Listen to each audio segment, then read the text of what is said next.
Hello everyone, it's me Anita Gupta from Anita's makeup studio. जैसे कि आप सब जानते हैं कि वेडिंग और पार्टीज़ का सीज़न स्टार्ट हो गया है। तो आज मैं यहाँ पर आपको बहुत ही इजी और सिंपल टेक्निक से पार्टी मेकअप बताने वाली हूँ। इस मेकअप में हमने बहुत ज़्यादा प्रोडक्ट्स यूज़ नहीं किए हैं। बहुत ही कम प्रोडक्ट्स के साथ बहुत अच्छा मेकअप करेंगे हम। तो चलिए स्टार्ट करते हैं। जैसे कि आप देख सकते हैं कि इनकी skin fair to medium tone की है और इनके फेस में रेड पिंपल्स और स्पॉट्स भी हैं। तो यहाँ पर मैं क्लींजिंग टोनिंग कर चुकी हूँ इनके फेस की। अब यहाँ पर मैं एम्ब्रोलेसिस का मॉइस्चराइज़र यूज़ कर रही हूँ। ये मॉइस्चराइज़र विंटर सीजन के लिए बहुत अच्छा है। इसे हम विंटर्स में किसी भी स्किन पर यूज़ कर सकते हैं, लेकिन याद रखिए समर्स में अगर आपकी स्किन बहुत ज़्यादा ड्राई है तभी आप इस मॉइस्चराइज़र को यूज़ करें, नहीं तो नहीं। ये आपके बेस को बेकार बना सकता है। अब यहाँ पर मैं एलिस एकेडमी का प्राइमर यूज़ कर रही हूँ। ये ऑल स्किन टाइप प्राइमर है।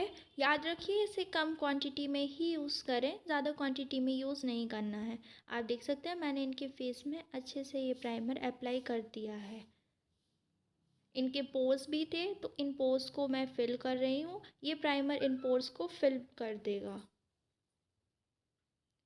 अब यहाँ पर मैं क्रायोन का ग्रीन कलर करेक्टर ले रही हूँ। इनके फेस में रेड स्पॉट्स हैं जहाँ वहाँ पर ही मैंने ग्रीन कलर करेक्टर यूज़ किया है। याद रखिए कभी भी अगर किसी की स्किन में रेड स्पॉट्स हैं तो ग्रीन कलर करेक्टर ही यूज़ कीजिए। इससे रेड स्पॉट्स बहुत अच्छे से कवर हो जाते हैं। इसे मैंने फिंगर से ही अप्लाई किया है। याद रखिएगा फिंगर्स बहुत ही हल्के हाथों से ब्लेंड करना है इसे। अब इसके ऊपर मैं इनकी स्किन टोन से डार्क कलर करेक्टर यूज़ कर रही हूँ। ये colour corrector green colour corrector के ऊपर अप्लाई करना है। बहुत ही हल्के हाथों से अप्लाई करना है। ज़्यादा तेज़ हाथों से करेंगे तो नीचे का करेक्टर मिक्स हो जाएगा। आप देखिए कि ये करेक्टर मैंने इनके अंडर आइज़ में भी लगाया है क्योंकि इनके हल्के डार्क सर्कल्स थे और जहाँ जहाँ ब्लैक एरिया था वहाँ अप्लाई किया है। अब यहाँ पर मैं कीको की स्टिक यूज़ कर रही हूँ। याद रखिए कि इसे हम विंटर्स में ही यूज़ करें क्योंकि ये बहुत ही क्रीमी बेस देगी। लेकिन अगर विंटर्स में किसी का मेकअप फट जाता है तो इससे मेकअप नहीं फटेगा और ये हमारे मेकअप को बहुत अच्छे से हाइड्रेशन भी देगी। इस बेस में मैं कोई भी फाउंडेशन यूज़ नहीं करूँगी क्योंकि जितनी कम लेयर्स बनाएंगे हम उतना ही ज़्यादा सटल बेस हमारा बनेगा। इसे हम बिल्कुल हल्के हाथों से ब्लेंड करेंगे क्योंकि अगर हम अच्छे से ब्लेंड नहीं करेंगे तो हमारा बेस अच्छा नहीं बनेगा। जिसका भी बेस ग्रे हो जाता है तो उसका एक कारण ये भी होता है कि अच्छे से ब्लेंडिंग नहीं हो पाती है बेस की। याद रखिए कि बहुत ज़्यादा ज़ोर से ब्लेंड नहीं करना है क्योंकि अगर ज़्यादा ज़ोर से ब्लेंड करेंगे तो हमारा प्रोडक्ट ब्लेंडर में ही चला जाएगा। ब्लेंडर सारा प्रोडक्ट एब्जॉर्ब कर लेगा। अब मैं यहाँ पर अच्छे से ब्लेंड कर दिया है। यहाँ पर मैं कलर पॉप का कंसीलर यूज़ कर रही हूँ। इस कंसीलर को हमें ज़्यादा यूज़ नहीं करना है, जैसा कि मैंने आपको बताया कि जितना कम बेस उतना अच्छा मेकअप। कंसीलर को पूरे फेस में नहीं लगाना है, सिर्फ अंडर आई, फोरहेड, नोज़ और चिन में ही लगाना है। हम पहले इसे अच्छे से ब्लेंड कर देंगे। बिल्कुल हल्के हाथों से ब्लेंड करना है, ज़्यादा ज़ोर से ब्लेंड नहीं करना है। हम इसे अच्छे से ब्लेंड करने के बाद जो भी उसमें प्रोडक्ट होगा फिर उस ब्लेंडर को पूरे फेस में ब्लेंड कर देंगे। मैंने यहाँ पर इनकी स्किन टोन से 2 टोन ऊपर का कंसीलर यूज़ किया है। एक और चीज़ आप लोग ध्यान रखिए कि ब्लेंडर्स आप जब भी लें तो बहुत अच्छी क्वालिटी का यूज़ करें क्योंकि अच्छी क्वालिटी का ब्लेंडर ज़्यादा प्रोडक्ट एब्जॉर्ब नहीं करता है। यहाँ पर मैंने आई मैजिक का ब्लेंडर यूज़ किया है। ये ज़्यादा कॉस्टली नहीं है और अच्छा भी है। अब हम यहाँ पर लिक्विड ब्लश यूज़ करेंगे। मैंने यहाँ पर शी ग्लैम का लिक्विड ब्लश यूज़ किया है।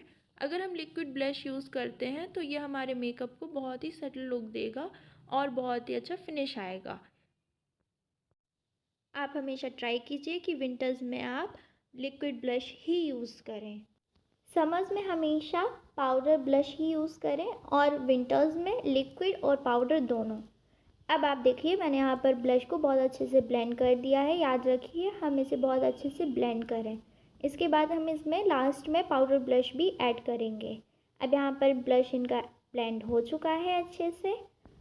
अब हम यहाँ पर लॉरा मर्सियर का लूज़ पाउडर यूज़ कर रहे हैं। एक चीज़ और, आप हमेशा याद रखिए कि आप जब भी लूज़ पाउडर यूज़ करें तो उसे अच्छे से इमल्सिफाई कर कर ही उन फेस में अप्लाई कीजिए। आप देखिए यहाँ पर जहाँ पर उनकी फाइन लाइन्स ज़्यादा बनती हैं वहाँ पर मैंने पाउडर बहुत अच्छे से अप्लाई किया है, जैसे कि अंडर आई और लाफिंग लाइन्स के पास। पाउडर को ब्लश और हाइलाइटिंग एरिया में कम लगाना है, बाकी फेस में अच्छे से पाउडर को अप्लाई कर देना है। हाइलाइटिंग और ब्लश एरिया पे ज़्यादा पाउडर अप्लाई नहीं करना है, नहीं तो बेस बहुत पाउडरी लगेगा। अब यहाँ पर मैंने क्रायोन का ही वाइट बेस लिया है, इसे मैं आईज़ में लगा रही हूँ। इससे हमारे शेडो के कलर्स बहुत ही उभर कर आएंगे और बहुत अच्छा आई मेकअप होगा। इसे मैंने ब्रश से ही अच्छे से लगा लिया है। अब मैं यहाँ पर छोटा सा एक ब्लेंडर लूँगी, उस ब्लेंडर से अच्छे से ब्लेंड कर लूँगी। याद रखिए, हम जितनी अच्छी ब्लेंडिंग करेंगे उतना ही सेटल हो जाएगा वाइट बेस और बहुत ज़्यादा ऑड नहीं लगेगा आई मेकअप के टाइम पर। यहाँ पर मैंने क्रायोन का वाइट बेस यूज़ किया है। आप चाहें तो कोई भी आइवरी टोन का लिक्विड कंसीलर भी यूज़ कर सकते हैं, बस वो लाइट टोन होनी चाहिए, ज़्यादा डार्क टोन नहीं होनी चाहिए। अब यहाँ पर मैंने थोड़ा सा लूज़ पाउडर अप्लाई कर लिया है जिससे वो गीला ना रहे। पाउडर को भी मैंने यहाँ पर इमल्सिफाई कर कर ही लगाया है। अब मैंने थोड़ा सा पाउडर अंडर आइज में भी लगा दिया है कि अगर शेडो नीचे आए तो मैं उसे बाद में हटा सकूं। यहाँ पर मैं रेवोल्यूशन की शेडो पैलेट ले रही हूँ। हमेशा सबसे पहले लाइट कलर का ही शेडो यूज़ करना चाहिए, इसलिए सबसे पहले मैंने लाइट शेडो यूज़ लिया है। इनकी आइज़ में लाइट शेडो ही लगाया है। हम यहाँ पर ब्लैक स्मोकी आइज़ करने वाले हैं, इसलिए मैंने उसी से रिलेटेड लाइट पिंक और पीच टोन में शेडो यूज़ किया है। हमें हमेशा शेडो की ब्लेंडिंग बहुत अच्छे से करनी चाहिए, नहीं तो कलर्स अच्छे से ब्लेंड नहीं हो पाते हैं।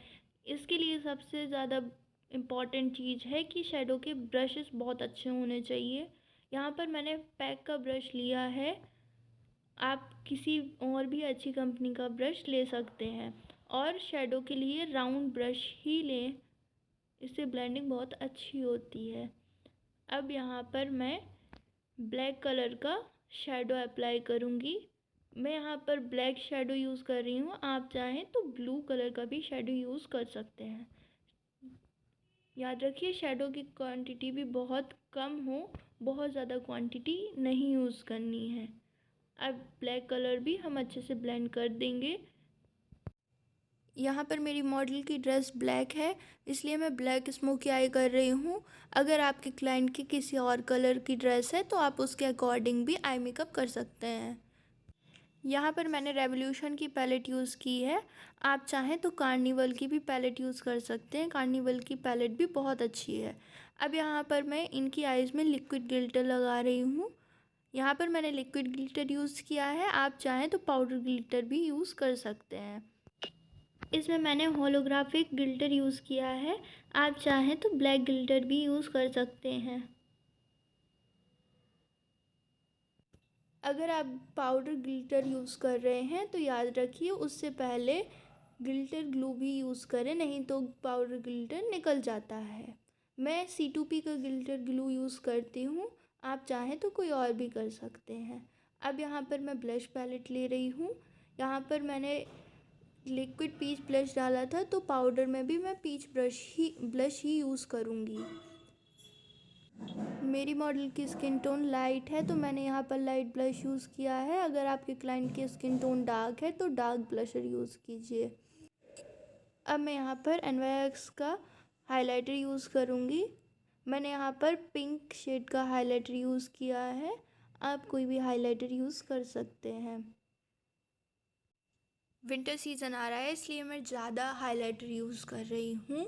अगर हम कम हाइलाइटर यूज़ करेंगे तो बेस थोड़ा पाउडरी लगने लगता है, इसलिए मैं ज़्यादा हाइलाइटर यूज़ कर रही हूँ कि जिससे हमारा बेस पाउडरी ना लगे और ग्लॉसी लगे। अब यहाँ पर मैं पैक का आईब्रो डिफाइनर यूज़ कर रही हूँ। याद रखिए कि आईब्रो डिफाइनर ब्राउन कलर का ही हो, क्यों ब्राउन कलर हमेशा नेचुरल इफेक्ट देता है, और अगर ब्लैक कलर का आईब्रो डिफाइनर यूज़ करेंगे तो वो बहुत ऑड लगेगा। आईब्रो कभी भी आगे से बहुत ज़्यादा फिल नहीं करना है, नहीं तो वो नेचुरल इफेक्ट नहीं देंगी। और अगर किसी की आईब्रो पतली है तो आप पहले ब्राउन आईब्रो डालिए, फिर उसके बाद ब्लैक आईब्रो फिलर भी यूज़ कर सकते हैं। यहाँ पर आप देख सकते हैं कि मैंने आगे से ज़्यादा फिल नहीं की है।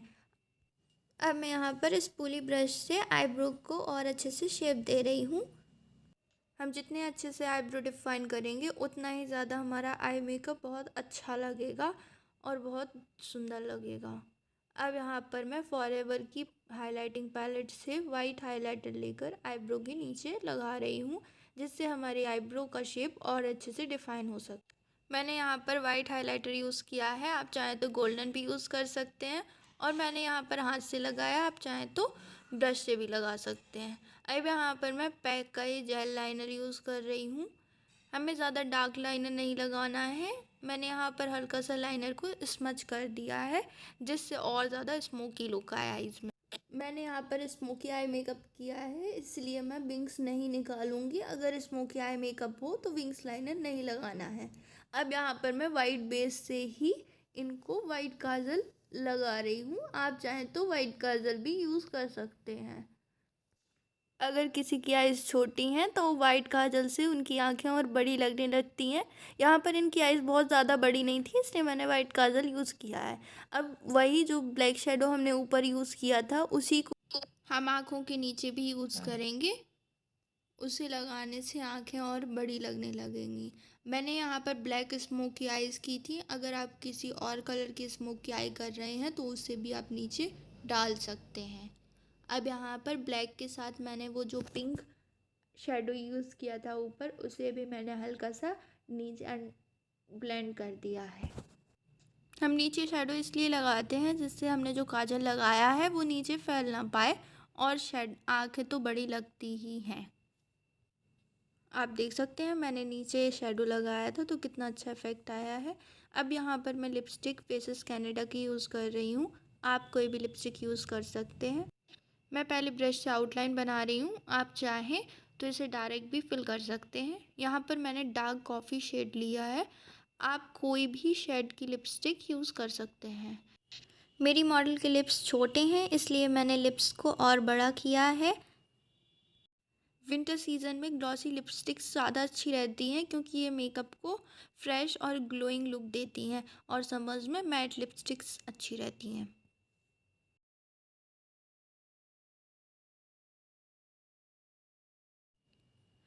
आप देखिए अब यहाँ पर इनकी लिपस्टिक कंप्लीट हो गई है, कितना अच्छा लिप शेड लग रहा है। यहाँ पर मैंने रेड शेरी की आईलैशेस यूज़ की हैं और पैक का लैशेस ग्लू। यहाँ पर मैंने ग्लू लगाने के बाद थोड़ी देर आईलैशेस को छोड़ दिया था और अब आईलैशेस को मैंने लगा दिया है। अगर लैशेस आईज के साइज़ की नहीं है तो हम आगे से और पीछे से कट भी कर सकते हैं। आईलैशेस को यहाँ पर मैंने लगा दिया है। लैशेस मैंने इनकी आइज़ के अकॉर्डिंग लगाई हैं। आप देखिए कितना सुंदर लुक आया है। यहाँ पर मैंने मॉर्फी का फिक्सर यूज़ किया है। तो ये था हमारा फाइनल लुक। आप बताइए कि कैसा लगा लुक। अगर अच्छा लगा हो तो लाइक शेयर और कमेंट करना बिल्कुल मत भूलिएगा। और हाँ, कमेंट में ये ज़रूर बताइए कि अगला लुक आपको कौन सा चाहिए है, मैं वही लुक रिक्रिएट करके आपको दूँगी।